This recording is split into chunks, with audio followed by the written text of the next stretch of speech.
Welcome. We are Two Finger Spirits. We got Camera Shy Camera Guy. I'm back here. We got our live studio audience. And we have Brandon. And you got me. What are we trying today? Today we got, this is from our home state, Connecticut here. This is up in Litchfield County, the town of Litchfield. This is Litchfield Distillery Batcher Straight Rye Whiskey. This is bottle number 333. I gotta say, I was pretty excited about the 333 on the bottle. This is 92 proof, batch 2 they're calling it. So it says it's bottled from 70% winter rye and 30% malted barley. The rye transforms into a spicy, peppery, blah, blah, blah. And it says it's aged in special honeycombed cooperage.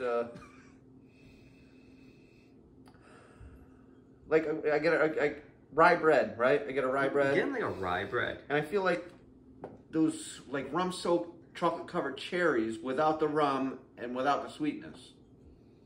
Does that make sense at all? Like that weird, like, they almost have like a weird taste from those rum cherries. But like, yeah, that weird taste, right? That smell. Right. All right, you want to put it back? Cheers. All right.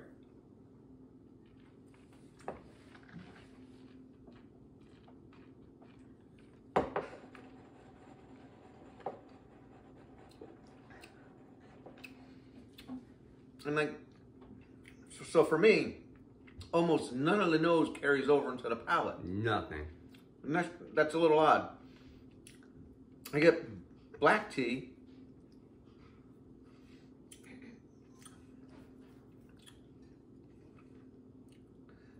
And that's almost about all I get on the palate. Just black tea? Yeah.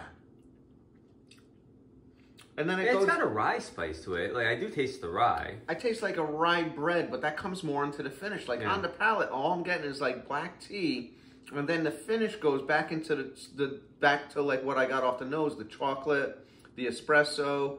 I get a little pepper on the finish, which I don't know if I got pepper on the nose. I definitely get the espresso on the finish and the chocolate. So the black tea still follows through to the finish for me. But all I get on that palate is just the black tea, which is weird because I got so much more on the nose and I get it all back on the finish, but nothing, it doesn't translate into the palate somehow for me. So it tastes like a young whiskey. What's the age statement? There is none, but I think, what did it say? It was aged a minimum of 2 years? It doesn't have an age statement, so I really don't. Yeah, it doesn't have one, but if it says a minimum of 2 years. It doesn't say minimum 2 years, where? Yeah, it says somewhere on there. Really? Yeah. I don't think so. It's on the box. You're just making shit up. I was wrong. I apologize. Camera Shy Camera Guy wins this round. He's always right, that guy, isn't he? Almost never. MSRP is $50. The Camera Shy's Camera Guy's wonderful wife bought this for us. Yeah, I want to say we paid like $55, $60 though. What do you think? She got us the Basil Hayden, which I'm trying not to hold a grudge for. She got us that toast that we reviewed a couple weeks ago, and now she got us this. I think she's gonna go. Yeah, I think she's gonna try to make up with it. Let's see. It's color. Rust. Copper? I would say it's a copper, but I would say like a dark copper to this one.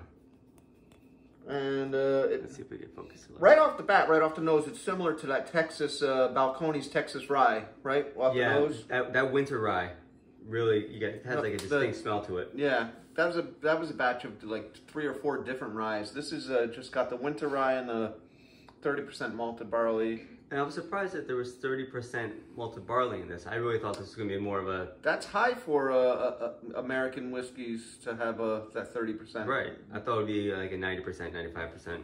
Yeah, like a 3-grain thing. So they're just going the rye and the malted barley. It does kind of have an interesting nose. It's like that Balcones. That was kind of unique, right? Right, it's got like that distinct smell. I wonder if that's a winter rye smell. Perhaps. Perhaps. wraps. And that Balcones also had like a chocolate rye. And I get chocolate off of this nose as well. Some espresso and like a dark fruit, but not a sweet fruit. It's just like a strange fruit. Oh, a strange fruit. We had the bourbon and we didn't review it because I didn't want to review it because I didn't like it at all. And I kind of want to review stuff that I like. I want to be able to give a nice review. I really want to like this stuff. It's from our state, and I think it's just hard to make a good whiskey with in Connecticut grains. Not the grains. I think it's the weather. I think it's the weather, the effect it has on the rick houses and the barrels. I mean, it could be. But I mean, I don't know. They make good whiskey in Scotland. They make decent whiskey in Ireland. I don't know if I've had a good Canadian whiskey, but the Whistle Pig stuff is great from Vermont. So I don't know. I'm just trying to make up an excuse to why they're not doing it for me. Maybe they're just not old enough yet.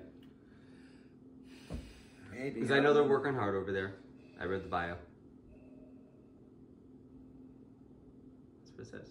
It is interesting because it's different, and it's similar to that Balcones, which is weird for me because sometimes I like the Balcones and sometimes I hate the Balcones. I like the Balcones all the time. The rye. We're talking about the rye specifically. Oh yeah, no, I hate the other one. Well, we're going to review the other one. So I don't even want to. Let's not give it a spoiler alert. Well, spoiler alert, I hate it. Anyway, but the Balcones rye, $35, 100 proof, and this is what, $60, $50, $60, 92 proof.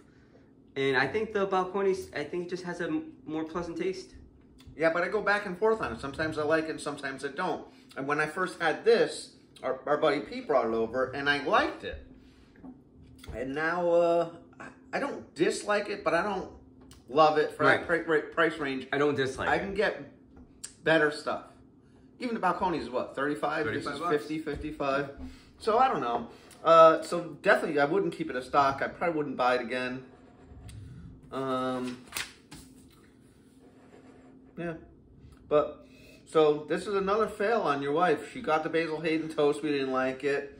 I don't think I mind the Basil Hayden toast the second time I had it. All right, we'll bleep that out because it's almost profanity to say such a thing about that. That. See, now you're getting rowdy. See? Oh man, like an earthquake. Yeah, well. But she is a good woman, and we'll forgive her for this. And if anything ever happens to you, buddy, I will take care of her. Thanks. And I will name her firstborn after you. Camera guy. I'm just kidding. Camera guy. I'm just kidding. I'm going to name it after my grandfather. Other camera guy. Camera guy junior? I don't know. You got anything you want to add about this one? No. Like, subscribe, leave a comment. You know, we appreciate all the feedback we get. You know, once again, thanks to the live studio audience for getting us this bottle. Yeah, and all of our people that follow us and comment on our things and support us, it really means the world to me. And we're really having a good time. We're having fun, right? So thanks, everybody. So, it was Theodore Roosevelt that said, "Speak softly, drink whiskey, and carry a big stick, and you will go far." That's words to live by. But how big does the stick have to be? Ask your wife.